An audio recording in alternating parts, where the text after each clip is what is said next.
자, 안녕하세요, 여러분. 자, 오늘은 5월 5일 어린이날입니다.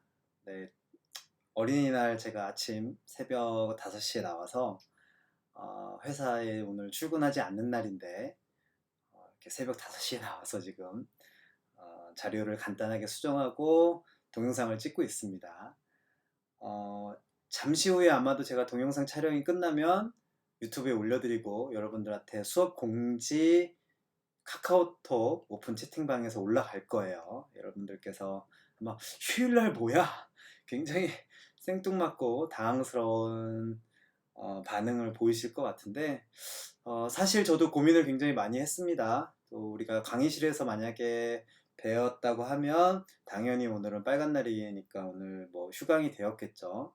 하지만 온라인 상으로 우리가 수업을 진행하고 있는데 자, 굉장히 고민을 했다는 게 무슨 고민이냐면 어, 우리가 오늘 휴강을 하게 되면 뭐 제가 여러분들한테 과제를 드리든 아니면 다른 날짜에 다른 날에 아마 보강을 해야 된다고 또 이렇게 공지를 받아서 굳이 우리가 온라인으로 하는 상황인데 휴강을 할 필요가 있나 싶은 생각을 했어요. 그래서 저도 좀 피곤하고 힘들지만 아침 일찍 나와서 새벽 일찍 나와서 이렇게 동영상을 찍고 있습니다. 그래서 오늘은 제가 휴일이기도 하니까 뭐 굳이 좀 막 어렵고 여러분들 집중해서 들어야 되고 이러한 내용보다는 간단하게 제가 지지난 시간부터 계속 신경과학, 움직임 조절 이론과 관련된 사례를 좀 보여드리고 싶다, 소개해드리고 싶다라고 자꾸 여러 차례 말씀을 드리고 계속 이렇게 질질 끌었었는데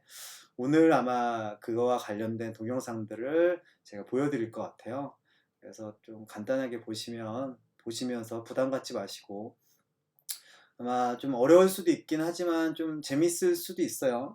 이렇게 우리가 근력 운동만 처방할 수 있는 게 아니라 단순하게 각도 만들어주고 그 다음에 근력만 잔뜩 키워서 힘을 만들어주는 것뿐만 아니라 이렇게 신경과학이나 움직임 조절을 우리가 이해하고 있다고 하면 굉장히 재밌을 수 있구나라고 좀 느끼셨으면 좋겠어요. 그것만 느껴도 충분하지 않을까 싶습니다. 그래서 좀 부담 갖지 말고 편하게 들으셔도 될 것 같고요. 마찬가지로 과제도 굉장히 심플하게 드릴 겁니다. 또 괜히 제가 오늘 휴일날인데 어렵게 드리면 또 욕하실 것 같아서 다 저는 들립니다. 네. 욕하실 것 같아서 어렵지 않게 간단하게만 드릴 거니까 부담 갖지 말고 편하게 이런 것도 있구나 정도로만 이해하시면 좋을 것 같아요. 그래서 오늘 또 저도 휴일날이기 때문에 좀 평상시랑 다른 모습으로 다른 옷차림으로 조금 편하게 오늘 머리도 안 만지고 그냥 편하게 좀 나왔는데 복장도 근무 복장이 아니라 이 옷은 지금 이제 로고가 있죠. 여기 또 제가 축구팀에서 근무할 때 입었던 저희 팀복입니다. 그래서 저희가 외부 활동을 하거나 아니면 경기가 있는 날에 이러한 복장을 입고선 사실은 일을 하게 되겠죠. 그래서 제가 팀 생활할 때 굉장히 좋아했던 옷 중에 하나입니다. 그래서 원래 강의실에서 딱 처음 뵙는 날 이 복장으로 여러분들한테 인사를 드리고 싶었어요. 그래서 어, 내 가슴에 우리가 좋아하는 내가 사랑하는 우리 팀 선수 트레이너로서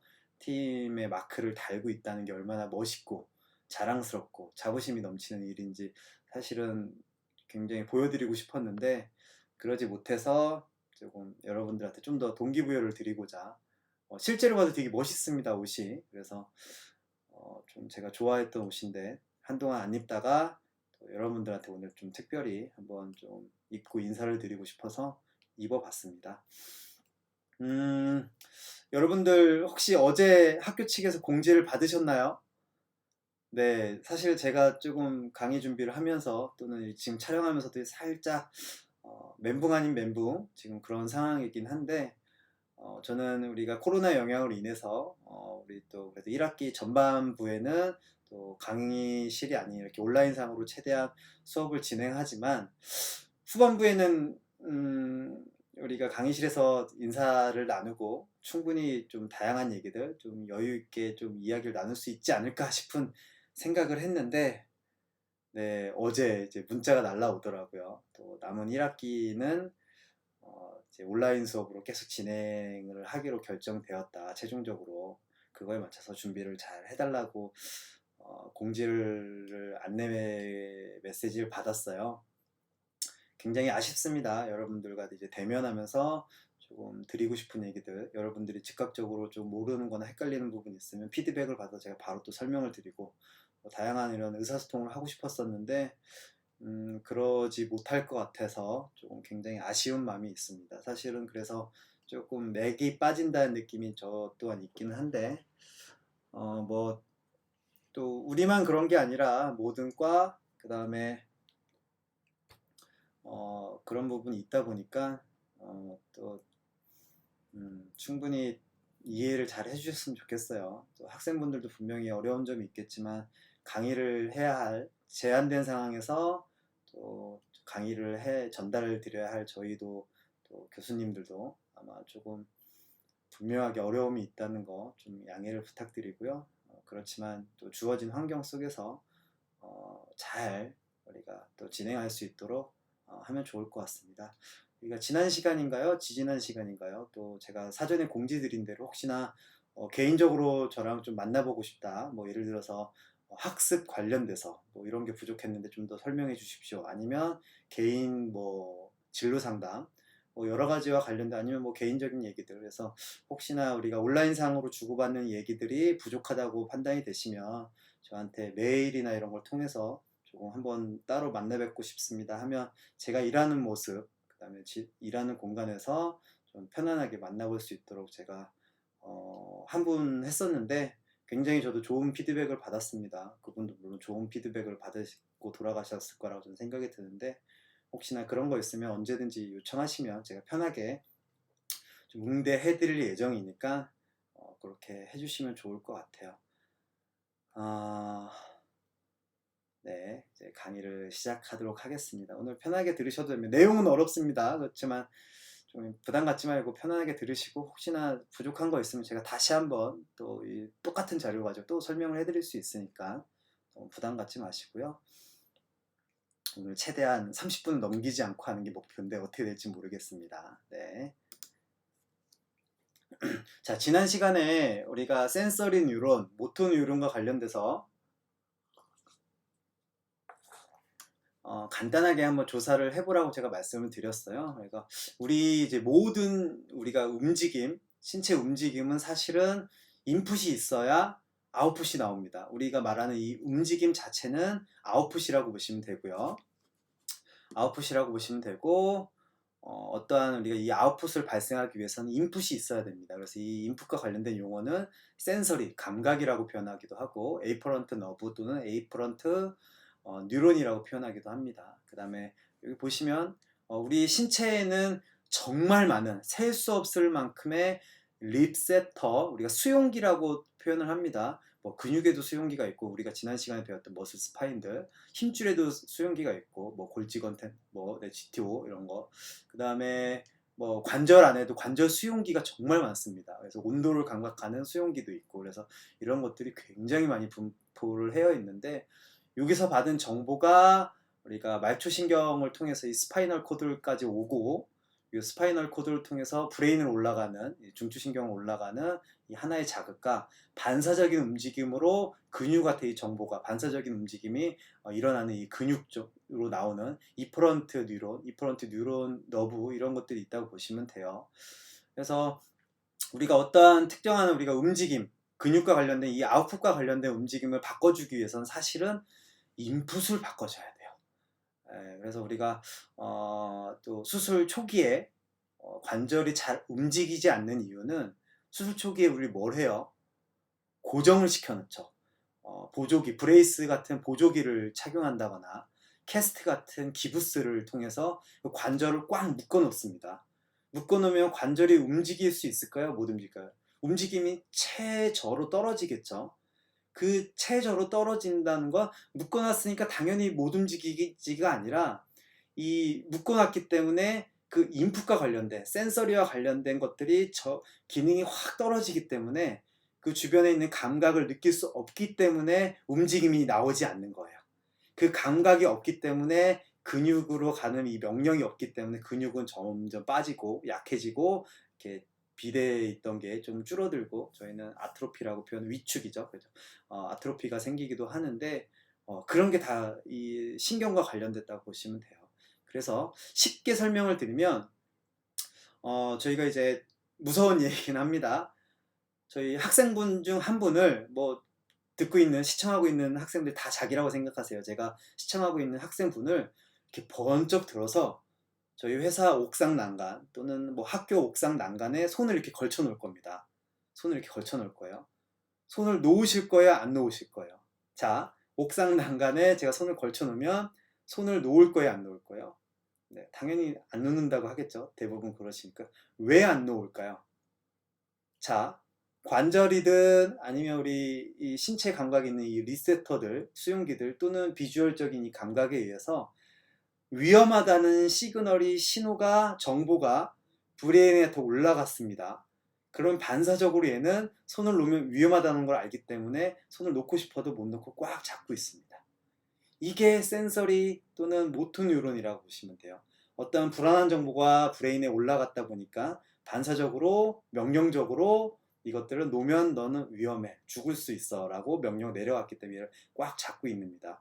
그런 차원에서 이런 우리 신체 움직임이 다 이렇게 감각이 있어야 뭔가 움직임이 또 일어난다 이런 거를 또 생각하고 계시면 될 것 같아요. 이 정도만 이해하셔도 충분할 것 같습니다. 학부 과정이고 좀 너무 어렵지 않게 제가 설명하기 위해서 이 정도만 충분히 이해하셔도 되고요. 지난 시간 제가 설명드린 것처럼 립세터에서 아 뜨거 하는 정보를 받았기 때문에 반사적으로 꽉 대고 있는 게 아니라 빠르게 반응해서 귀나 아니면 손을 떼겠죠. 근데 이런 감각이 늦으신 분들은 계속 잡고 있는 거예요. 근데 감각이 좋으신 분들은 빨리 손을 떼겠죠. 그래서 건강한 사람, 건강한 신경을 갖고 있는 사람은 빨리 반사 반응을 할 것이며 좀 느린 분들은 계속 되고 있겠죠. 그래서 그런 것들 보시면 되고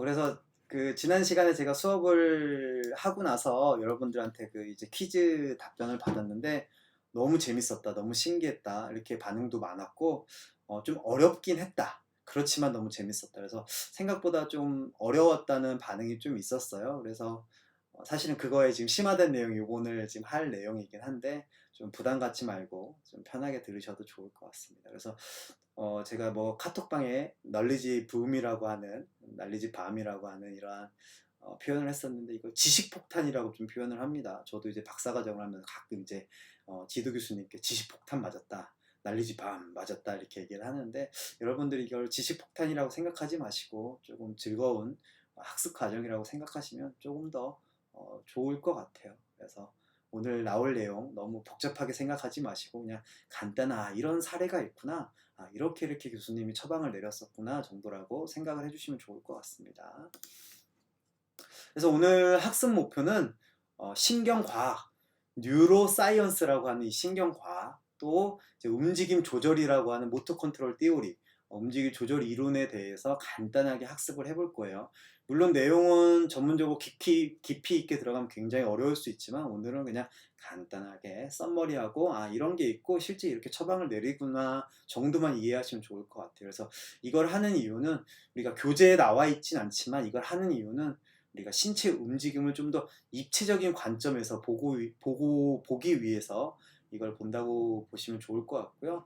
그동안은 우리가 좀 너무 근력 위주로 근육 위주의 좀 관점에서만 좀 봤다고 하면 이러한 관점이 있을 수 있구나라고 여러분들이 꼭 저는 이해하고 알고만 계셔도 좀 좋을 것 같아요. 그래서 입체적인 관점을 위해서 이게 좀 우리가 배우는 거고 너무 어렵지 않게 이해하셨으면 좋겠습니다. 그래서 좀 실제로 들어가다 보면 우리가 교과서적인 내용을 좀 많이 보고 여러분들이 현장에 나가서 좀 여러 가지 일을 접하다 보면 구조적인 문제, 기능적인 문제에 대해서 굉장히 얘기를 많이 들으실 거예요. 자, 병원에서 의사 선생님들이 하는 역할은 구조적인 문제를 해결하기 위해서 병원 치료를 받는다. 재활운동사 선수 트레이너들이 하는 역할은 이 펑션, 기능과 관련된 걸 한다고 얘기를 하는데 맞는 얘기긴 합니다. 근데 우리가 놓치고 있는 부분이 있어요. 우리가 구조가 왜 있을까요? 이 구조는 뭐와 연결이 될까요? 나와 있네요. 그죠? 사실은 이 구조적인 문제를 기능으로 연결시키지 못하면 아무 의미가 없습니다. 자, 다시 한번 이 구조가 존재하는 이유는 기능적으로 제대로 된 아니면 올바른 적절한 이 기능을 유발하기 위해서 구조가 있는데, 우리나라 조금 조심스러운 얘기긴 하지만 우리나라에 있는 많은 병원들 그리고 현장에서 일하고 있는 많은 재활 트레이너, 선수 트레이너들이 아직도 별개라고 생각하는 경우가 많이 있어요. 이거는 스트럭처, 구조적인 문제는 무조건 병원에서 해결하는 거야.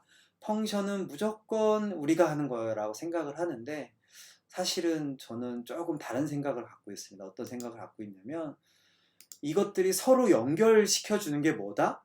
자, 구조적인 문제와 구조적인 것과 구조와 기능을 연결시켜 주는 건 신경과학이다. 모토 컨트롤이다. 이 개념을 꼭 브릿지처럼 아니면 커넥션처럼 좀 연결시켜서 생각을 해야 됩니다. 구조적인 건 무조건 병원에서 하는 거야. 펑션은 무조건 우리가 재활 트레이너, 선수 트레이너들이 하는 거야. 이렇게 구분 짓지 말고, 이 구조적인 것은 항상 우리가 펑션을 고려해서 치료해야 되고 처방해야 된다고. 그리고 펑션을 우리가 생각할 때 항상 구조적인 것과 연결시켜서 생각을 해보셔야 될 것 같습니다. 그래서 제가 일하는 곳에서 항상 강조하는 게, 만성 통증은 염증의 문제가 아니다라고 제가 강조를 하는데, 이게 뭐냐면 좀 다음 슬라이드에서 자세히 좀 안내를 하겠지만, 무조건 우리가 아프다고 해서 병원에 갈 것이 아니라, 무조건 처음에 다쳤다고 병원에 갈 것이 아니라, 통증이 있다고 병원에 갈 것이 아니라, 이 모든 걸 우리가 함께 고려할 수 있을 때, 이거를 바라보는 관점이, 입체적인 관점이 생겼을 때 더 좋은 트레이너가 될 수 있고 더 좋은 우리가 관리와 처방을 할 수 있기 때문에, 이걸 꼭 함께 조금 바라보는 관점의 눈이 좀 생기셨으면 좋겠습니다.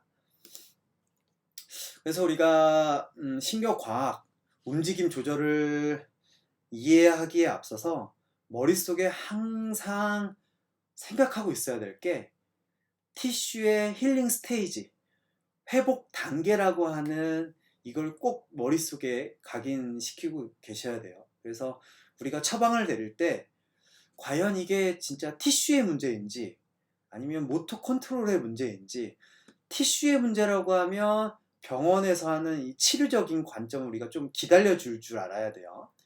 근데 뭐 병원 치료 여러 번 받았는데 더 이상 낫질 않아.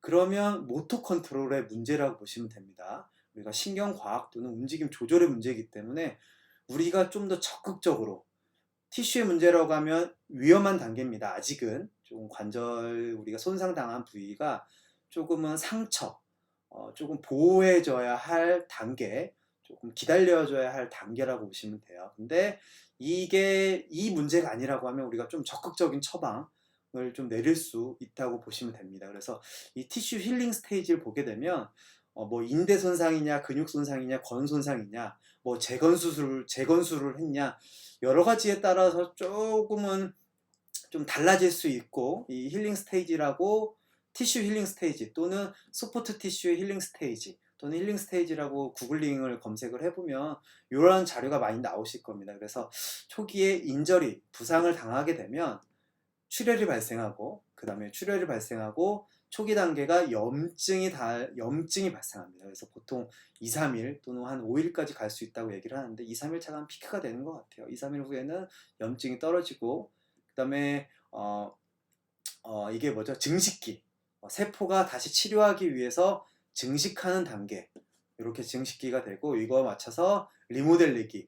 이제 좀 상처를 입었던 부위가 다시 콜라겐 섬유든 아니면 모세혈관도 이런 식으로 해서 다시 좀 완벽히 원래는 아니지만 콜라겐 섬유 채워지긴 하지만, 우리가 조금 그래도 원래 상태가 최대한 각밖에 재형성되는 그 단계라고, 콜라겐 파이버라고 콜라겐 섬유라고 나와 있네요. 모세혈관이 다시 회복되고 조금 만들어지고, 이렇게 해서 보면 이런 리모델링, 재형성기라고 하는 이 리모델링 단계까지 보통 한 조금 그래도 상처가 생기면 21일 정도면 이게 이루어진다고 얘기를 해요. 자, 다시 한번 상처가 당하면 부상을 당하거나 어쨌든 우리가 상처가 생기면 조금 그래도 다시 정상에 가깝게끔 회복되는 재형성되는 단계가 보통 21일 정도면 그래도 조금 1차적으로는 안정기에 접어들 수 있다고 얘기를 합니다. 그래서 현장에 가서 많이 보다 보면 환자분들이 또는 선수들이 병원에 가서 어떤 진단을 받고 오면 처방을 받고 오면 보통 3주 쉬세요. 3주에서 6주 쉬세요. 때로는 4주에서 8주 정도만 쉬세요. 안전가류 취하세요. 또 안전하게 그냥 집에서 기다리라는 뜻입니다. 그렇게 하라고 처방을 받습니다. 그게 어떤 거에 근거해서 하냐면 이 힐링 스테이지에 근거해서 이렇게 얘기를 합니다. 물론 큰 수술을 하게 되면 당연히 더 조금 조심하라고 얘기는 하는데 보통 우리가 뼈가 플렉처, 골절을 당한다고 해도 우리가 유니온이라고 하는데 그게 다시 유합되는 뭐 불유합, 뭐 지금 말유니온 뭐 이렇게 표현하기도 하는데 다시 잘 붙는 시간은 보통 3에서 6주면 잘 붙는다고 해요. 또는 4에서 8주면 골진이 나와서 좀 잘 덧붙는다고 얘기를 하는데 뼈가 부러져도 잘 쉬면 이게 어긋난 상태가 아니라 잘 이렇게 맞춰 놓는다고 하면 요 좀 서로의 이렇게 좀 어긋나지 않게 잘 이렇게 고정만 시켜 놓는다고 하면 빠르면 3에서 6주 뭐 청소년기 같은 워낙 성장 속도가 빠르기 때문에 3에서 6주면 충분히 붙는다고 하고 또 성인들 같은 경우 뭐 4에서 8주 뭐 노인으로 갈수록 아마 더 늦어지긴 하겠지만 그래서 이 정도면 다 일단은 그래도 안전한 상태까지는 그래도 될 수 있다. 결국에는 우리가 어떤 초기 부상을 당했는데 너 얼마나 됐어? 3에서 6주 지났는데 3에서 6주 지났는데 괜찮겠네, 조금 안전해졌네 라고 해서 우리가 적극적인 처방, 운동 관리를 할 수 있다는 거죠. 기능 회복을 위해서. 그래서 그렇게 고려하시면 좋을 것 같습니다. 그래서 보통 우리가 손상을 당하면 아큐트 손상 단계냐 크로닉한 단계냐 보통 우리가 학문적으로 봤을 때 뭐 또 짧게는 한 2달 정도 지나면 뭐 진짜 정말 짧은데 한 달 넘으면 아큐트가 아니라 크로닉하다. 그다음에 뭐 2달쯤으로 얘기하고 뭐 보통 2달, 3달 지나면 아큐트 단계가 아니라 크로닉 단계로 넘어갔다고 얘기를 하는데 아큐트 단계는 티슈의 손상일 가능성이 크니까 조금은 우리가 적극적인 우리의 처방보다는 조금 기다려줄 필요가 있다. 그리고 병원 치료에 조금은 우리가 집중할 필요가 있다. 그 다음에 그래도 한 달 또는 2달 또는 2달 또는 3달 정도 요 기간이 지나가면 병원이 상처 회복은 어느 정도 됐으니 기능 회복을 위해서 우리가 조금 적극적인 운동 관리 또는 처방을 우리가 내릴 수 있는 처방을 좀 할 필요가 있다라고 고려하시면 좋을 것 같습니다. 나중에 경험이 많이 쌓이면 딱 봐도 이거는 넌 티슈의 문제야. 너는 모터 컨트롤의 문제이기 때문에 내가 그냥 적극적으로 다 풀어줄게. 라고 그러한 경험과 눈이 이제 생기실 겁니다.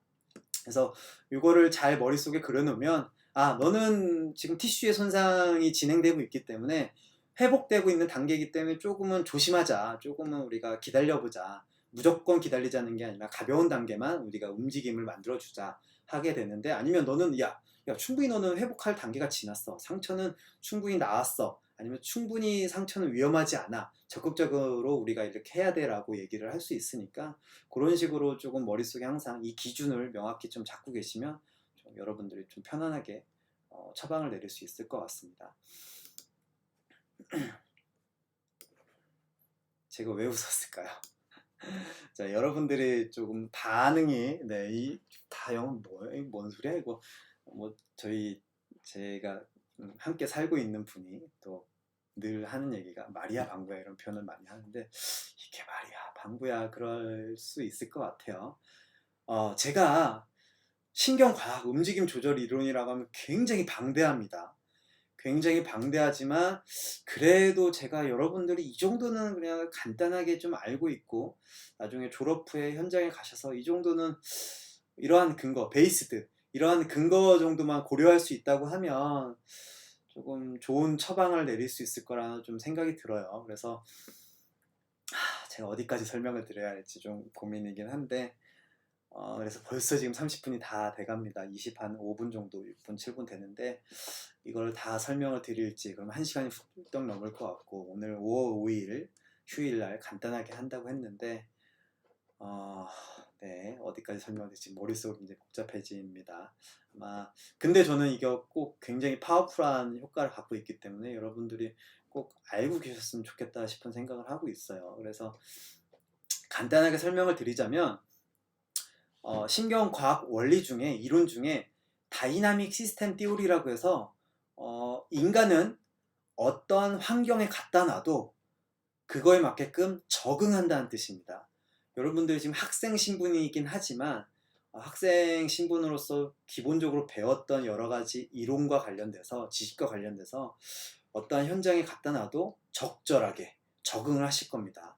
그리고 우리는 지금 운동 처방, 스포츠 의학을 전공하는 학생분들이긴 하지만 말도 안 되게 식당 알바를 한다거나 어떤 우리 커피숍 알바를 한다거나 아니면 다른 분야의 일을 하더라도 간단하게는 다 적응을 할 수 있다는 얘기예요.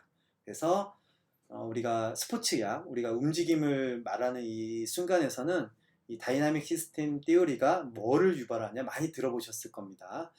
보상 패턴, 보상 반응, 보상 움직임을 유발하는 이론이라고 보시면 될 것 같아요. 그 다음에 신경 가소성.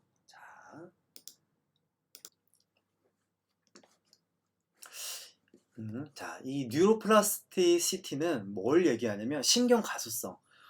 우리 신경은 굉장히 조금 뭐랄까, 신경은 쉽게 새로운 자극에 변화를 한다는 뜻입니다.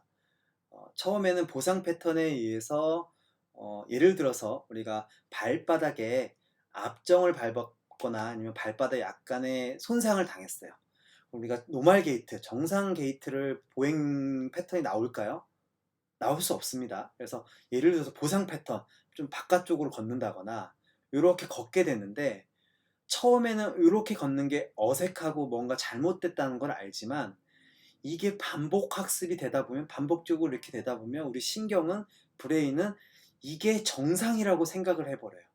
나중에 처음에는 보상 패턴 좋은 우리가 신경 이론에 의해 신경과학 이론에 의해서 보상 패턴을 만들어내지만 이게 보상 패턴이 처음에는 좋지만 나중에 반복적으로 하다 보면 이게 정상으로 받아들여서 그거를 바뀌는 새로운 그 신경 자극을 정상처럼 받아들인다라고 해서 신경 가속성, 때로는 저희 이제 움직임에서 얘기할 때는 뉴럴로지컬 체인지가 신경학적 변화가 일어난다고 얘기를 합니다. 그래서 이런 원리가 있고 그다음에 우리가 흔히 액티베이션이라고 표현하는 근육이 활성화됐다라고 표현하는데 신경학적으로는 퍼실리테이션, 패실리테이션이라고 하기도 하고 활성 또 이게 좀 유발된다. 그다음에 이니비션, 억제된다. 이니비션은 많이 아마 들어보셨을 것 같아요. 그래서 억제된다라는 표현이 있는데 근육이 활성화되어 있느냐 아니면 억제되어 있느냐 이걸 보시면 될 것 같아요. 그 다음에 오토레귤레이션, 우리가 어떠한 문제가 있으면 그 모든 문제를 다 해결해 주는 게 아니라 신경과학 또는 이 움직임 조절 이 범위 안에서는 퍼즐을 보면 남아있는 하나의 퍼즐만 이렇게 채워놓으면 우리가 퍼즐을 잘 맞춰놓으면 나머지 모든 그림이 완성되듯이 우리가 처음부터 끝까지 다 처박 내려야 되는 게 아니라 어떤 걸 한 부족한 거 하나 딱 채워주면 이 퍼즐이 쫙 완성되듯이 톱니바퀴가 그 키 하나를 키를 딱 해주면 이게 자동적으로 잘 돌아가듯이 오토 레귤레이션 효과가 있습니다. 그래서 우리가 부족한 게 모든 걸 다 처음부터 끝까지 해줘야 되는 게 아니라 이 사람한테 현재 부족한 게 뭐냐 그거를 퍼즐을 찾아서 그거 하나만 딱 채워놔주면 이게 언제 그랬듯이 모든 퍼즐이 완성되거나 톱니바퀴가 자연스럽게 다시 잘 맞물리는 이러한 효과가 있을 것 같고요. 그 다음에 우리가 어깨 관절의 문제라고 지난 시간에 유현진 선수 우리가 예를 들었지만 어깨 자체 문제라고 생각을 했지만 실질적으로 어깨보다는 우리가 아나토미 트렌, 근막 경선에 의해서 우리 몸은 유기적으로 다 연결이 되어 있기 때문에 발바닥 또는 발가락의 부상이 어깨 관절까지 영향을 미칠 수 있다는 이러한 신경과학적인 연결 기전. 그 다음에 게이트 컨트롤 띠오리, 뭐 게이트 띠오리라고 하는데 우리 브레인은 다양한 여러 가지 문제가 있지만 가장 큰 녀석, 첫 번째 이 자극을 받아들이고 나면 두 번째, 세 번째 문제는 살짝 억제시키는 경향이 있어요. 자, 우리 인체의 문제 중에서 가장 큰 통증, 가장 큰 문제를 얘네가 가장 크게 인지를 하고 첫 번째 문제를 두 번째, 세 번째 문제는 좀 크지 않아요. 그러니까 살짝 얘는 집중하지 않습니다. 그래서 그런 것들이 좀 어떻게 되는지 그런 것도 좀 원리를 좀 설명드릴 거고요. 실린더라고 해서 우리가 인체의 근육은 분류를 나누자면 주동근, 그 다음에 협력근, 그 다음에 옆에서 잡아주는 자세를 유지해주는 안정근, 반대에서 우리가 뭔가 브레이크 역할, 좀 더 제어를 해주는 기랑근. 자, 다시 한번 주동근, 협력근, 안정근, 기랑근이 있습니다. 자, 어떠한 동작을 할 때 메인으로 작동하는 건 주동근이겠죠. 그 다음에 옆에서 도와주는 협력근, 그 다음에 그 움직임이 일어날 때 가장 기본적으로 안전한 관절의 안정성을 유지하는 안정근이 있고, 반대 역할을 해주는 기랑근이 있습니다. 그래서 이런 것들이 가장 적절한, 옵티멀한 그 이상적인 비율이 있습니다. 당연히 네, 메인으로 우리가 동작이 나와야 할 때, 어떤 동작이 나올 때 주동근은 네, 그게 가장 활성화되어 있어야겠죠. 예를 들어서 주동근이 7, 뭐 협력근이 2, 그다음에 안정근이 1이라는 비율로 갖고 있고, 좀 우리가 제어를 해줄 때, 좀 잡아줄 때 이럴 때는 기랑근이 확 작동을 해야겠죠. 그래서 이러한 이상적인 비율이 있더라가 레이시오라고 하는 또는 레이트라고 하는 이 실린더처럼 거기 있고, 그다음에 트래픽 라이트, 신호등이라고 생각하시면 돼요. 우리가 교차로에서 신호등이 있는 이유가 뭘까요? 만약에 신호등이 없으면 차가 서로 순서가 없기 때문에 접촉사고, 교통사고가 많이 나겠죠. 이 신호등을 만들어 놓는 이유는 네가 가야 돼, 그 다음에 네가 가, 네가 가, 네가 가. 이상적인 이 순서를 정해놓기 위해서 신호등을 우리가 교차로에 합니다. 신체 움직임도 이러한 주동근, 기랑근, 주동근, 협력근, 그 다음에 안정근, 때로는 뭐 기랑근, 그리고 얘네들이 관절별로 이 뭐 뼈와 뼈 이런 것들이 서로 이상적인 순서에 맞게끔, 이 시퀀스라고 저희는 표현하죠. 시퀀스에 맞게끔 근육이 수축되고 작동하고 이렇게 돼야지 돼야 되는데, 이게 무너지면, 자, 무너지면 그거를 꼭 염증의 문제가 아니라, 이게 무너지면 브레인에선 너 지금 신호가 이상한데, 자, 너 지금 비율이 뭔가 맞지 않는데, 주동근이 많이 사용되어야 되는 데는 주동근이 아니라 협력근 또는 안정근이 지금 활성화되어 있는데라고, 이상하다라고 이 시그널을 올려보냅니다. 이 감각에 의해서 시그널을 올려보내 브레인 입장에서 그거를 해석하기에 어떻게 프로세싱 하냐면, 너 이상하다, 이렇게 하면 더 안 좋을 것 같다, 이렇게 하면 너 관절이 자꾸 찝힌다, 부딪힌다, 충돌을 일으킨다, 그래서 그걸 그 통증으로 내려보냅니다. 그런 것도 있다고 보시면 되고, 제가 지난 시간에 설명했던 것처럼 externally paced 또는 externally paced, 그래서 우리가 이 자극이 중요한데, 이 브레인 입장에서는 맨날 익숙한 자극은 의미가 없습니다. 우리 공부도 맨날 나 혼자 하면 잘할 수도 있지만 잘 못하는 경우들은 좀 자극에 의해서 새롭게 깨줄 필요가 있다는 겁니다.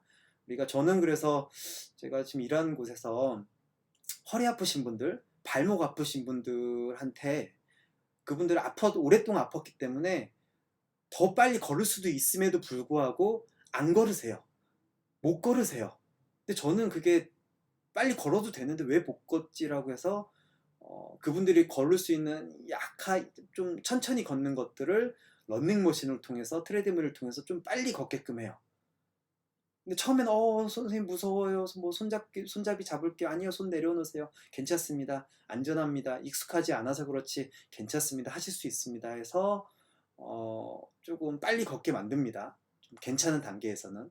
좀 아까 얘기한 대로 티슈의 문제는 이미 지났고, 모터 컨트롤, 네가 아픈 것 때문에 하도 안 움직이다 보니까 신경학적으로 체인지가 일어나서, 뉴로로지컬 체인지가 일어나서 못 움직이는 것 뿐이지 상처는 괜찮다, 그걸 나는 다시 정상으로 바꿔주기 위해서 여러 가지 처방을, 지금 베이스드라고 하는 이런 것들을 이용해서 처방을 내리는데, 가장 심플하게는, 가장 단순하게는 인터널리 페이스드, 익스터널리를 이용하는 게 어떤 자극을 줄 거냐, 네가 익숙한 자극이 아니라 새로운 자극을 하다 보면, 나는 예를 들어서 3이라는 속도로 나는 그동안 너무 아팠고 불안했기 때문에 충분히 더 할 수 있는데도 불구하고 3의 속도밖에 못 걸었습니다. 그것밖에 자기가 더 걸으려고 하지 않아요.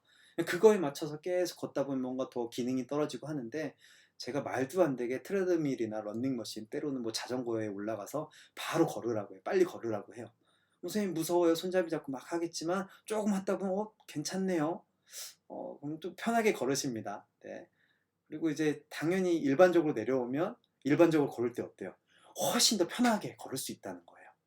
자, 3이라는 자극밖에 내가 못 걷다가 3이라는 속도밖에 못 걷다가 나는 그것밖에 안 되는 줄 알았는데 저는 이런 원리를 알고 있으니까 너는 진짜 티슈의 문제가 아니기 때문에 더 걸을 수 있는데 네가 신경과학적으로 움직임 조절적으로 네가 그렇게 한동안 조심스럽게 안 하다 보니까 기능이 떨어지고 충분한 아웃풋이 안 나오고 스피드를 낼 수도 있는데 관절에 정보가 없고 하다 보니까 못 내는 거야.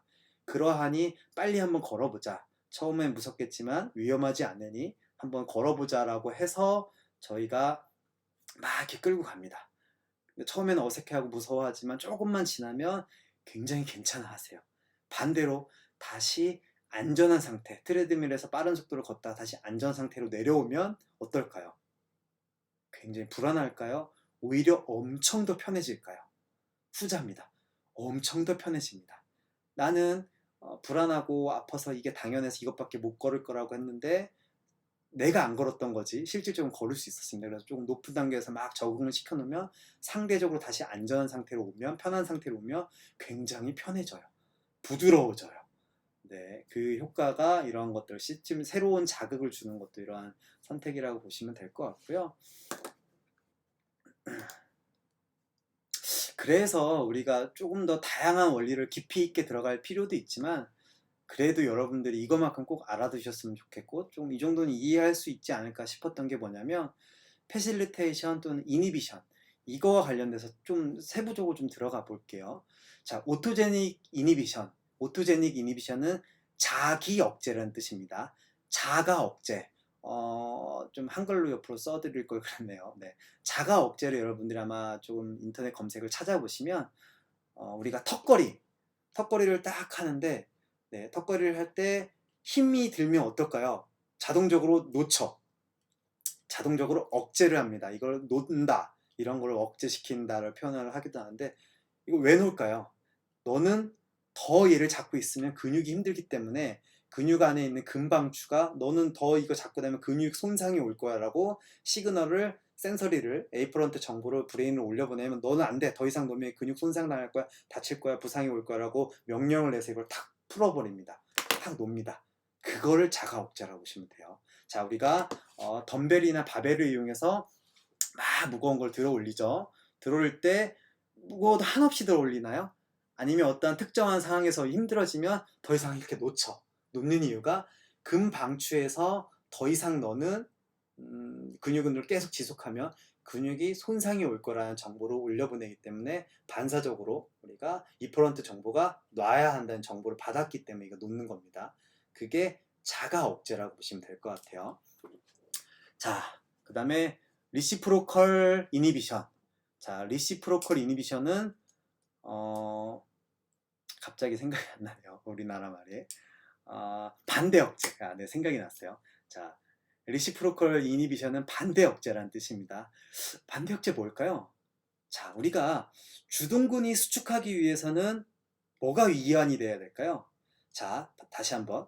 주동근이 잘 수축하기 위해서는 뭐가 억제돼야 되냐면 반대에 있는 기랑근이 풀려 있어야 얘가 수축할 수 있겠죠. 자, 2두 운동을 하는데 3두가 꽉 잡혀 있으면 수축할 수 있을까요? 없을까요? 없겠죠. 자, 여러분들이 앞으로 가려고 했는데 제가 뒤에서 꽉 잡아요. 여러분들이 주동근을 활용해서 앞으로 확 달려가야 되는데 제가 반대에서 꽉 잡고 있으면 여러분들이 앞으로 나갈 수 있을까요? 없을까요?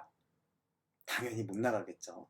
그래서 이거를 주둔근이 수축하기 위해서는 반대에 있는 반대의 녀석이 반대 억제가 확 풀려준다는 이론입니다. 그래서 이게 굉장히 중요해요. 근데 이게 잘못되면 이거 자가 억제, 반대 억제가 정상적인 상황에서는 굉장히 유용하지만 좋지만 신경학적인 변화, 뭐 새로운 보상 패턴에 의해서 이게 좀 변경된 상호 억제, 이것도 반대 억제 또는 상호 억제라고 표현합니다.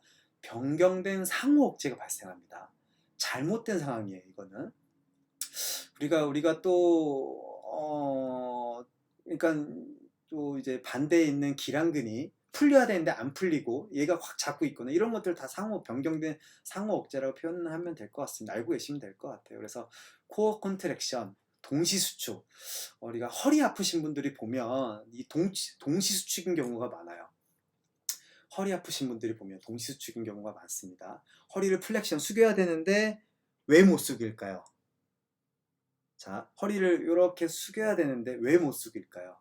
자, 플렉션 할 때 허리 앞쪽에 있는 트렁크를 플렉션 시켜주는 이 굴곡근들이 플렉션을 해야 되는데 허리가 아프다는 정보가 있었고 불안하니까 뒤쪽에 있는 이렉터들이 신전근들이 이완돼야 되는데 이완되지 않고 동시에 수축한 겁니다. 그렇기 때문에 이거 수축을 못하는 거예요. 네, 재미나죠?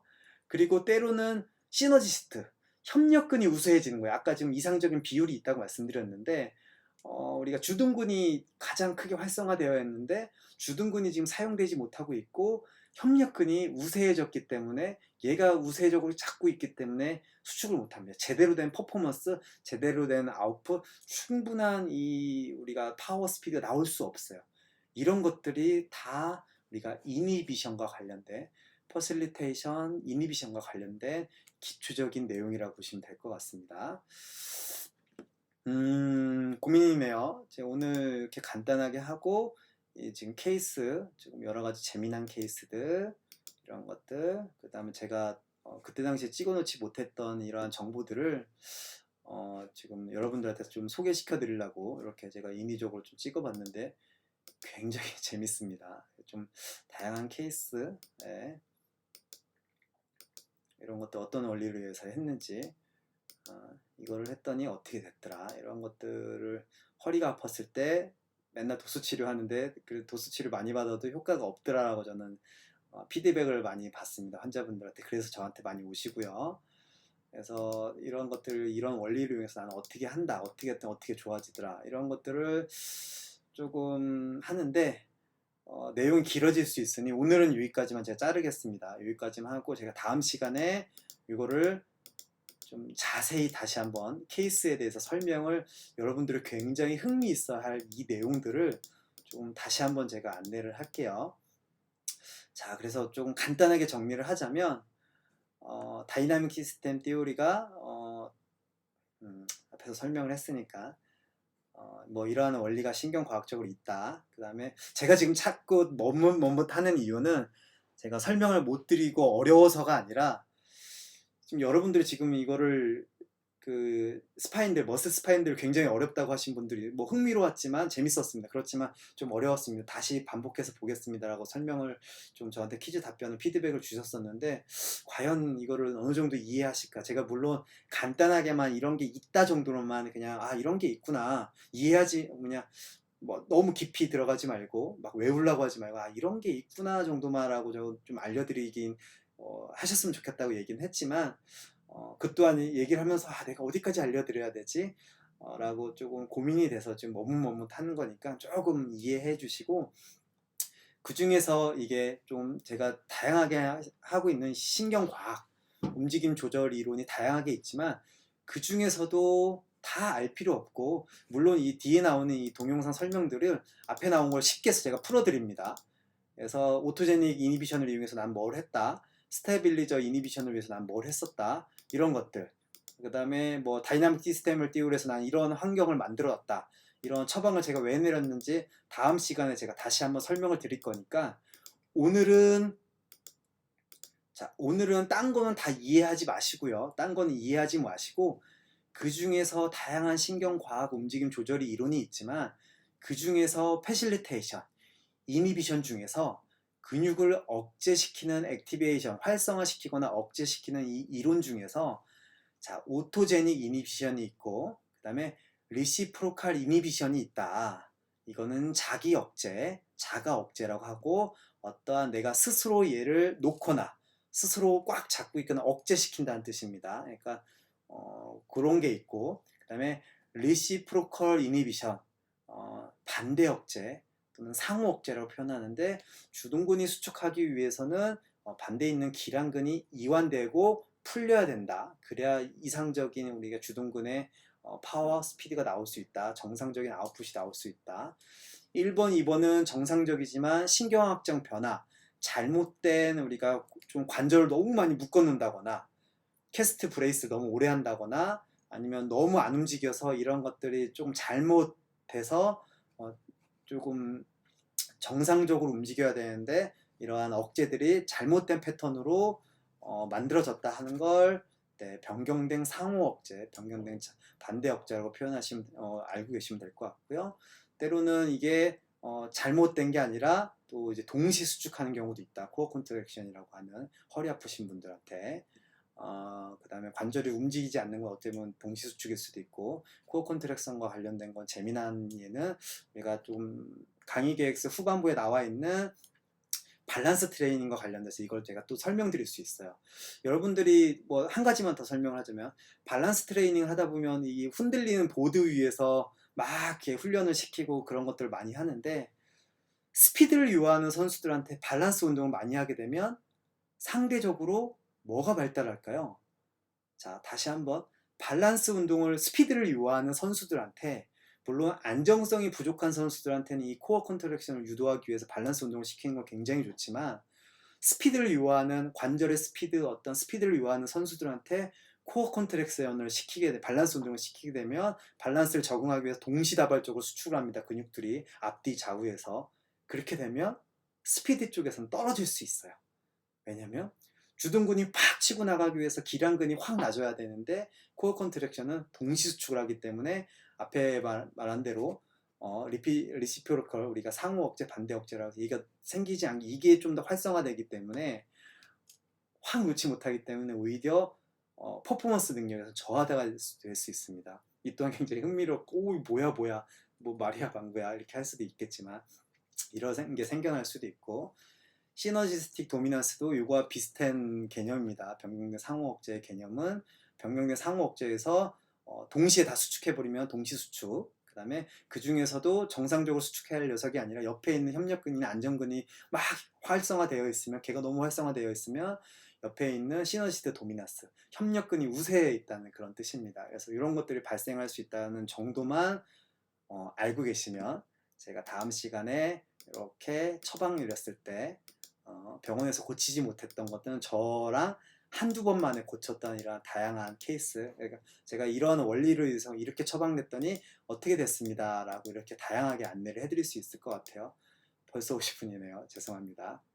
휴일날 30분 안에 끝내려고 했는데 그래서 이거에 대해서 제가 다시 한번 설명을 제가 좀 다음 시간에 드릴 테니 사실은 제가 숙제를 오늘 다 했다고 하면 이 퀴즈를 내려고 했는데 간단하게 내려고 했는데 여러분들 이 내용 말고 그냥 자가 억제, 상호 억제는 어떤 것이 있는지 다시 한번 자가 억제는 어떠한 것들이 있는지 예를 한번 들어보실 거고 반대 억제, 상호 억제는 어떤 것들이 해당되는지 간단하게 인터넷 서칭을 해서 간단하게 검색을 해서 저한테 어린이날 선물입니다. 부담드리고 싶지 않아서 이런 것들에 대해서 좀 퀴즈 형식으로 오늘 휴일이니까 오늘 굳이 안 하셔도 되고 내일까지 보통 다음 날까지 하라고 하는데 수요일이 아니라 하루 더 드리겠습니다. 내일까지 이거 간단하게 퀴즈 형식으로 주시면 좋을 것 같아요. 제가 자료를 충분히 여러분들한테 하려고 오늘 좀 재미있게 좀 많이 했는데 준비를 많이 했는데 시간 관계상 오늘 휴일이기도 해서 그리고 한 번에 다 이해하기가 어려울 것 같아서 좀 나눠서 다음 시간에 하도록 하겠습니다. 그래서 오늘은 이 정도까지만 할 거고 퀴즈는 내일이 아니라 내일 모레까지 오늘 휴일이기 때문에 다다음 날까지 주시면 좋을 것 같고요. 그 다음에 이 내용이 아니라 앞에서 설명드린 이것만큼 꼭 알아두십시오 하는 자가 억제, 그 다음에 또는 상호 억제, 또는 반대 억제 이거가 뭐가 있는지 간단하게 조사해서 저한테 퀴즈 형식으로 좀 주시면 좋을 것 같고요. 그 다음에 제가 한 가지 꼭 부탁드릴 게 여러분들 저한테 메일 주실 때 퀴즈 답변 주실 때 가끔 말도 안 되는 잘못된 첨부 파일을 보내주실 수가 있을 때가 있어요. 제가 지금 지난 시간에 그러고 나서 그에 해당하는 분한테 메일을 보내드렸고 지금 메일을 주셨는데 첨부 파일을 주셨는데 빈 첨부 파일이에요.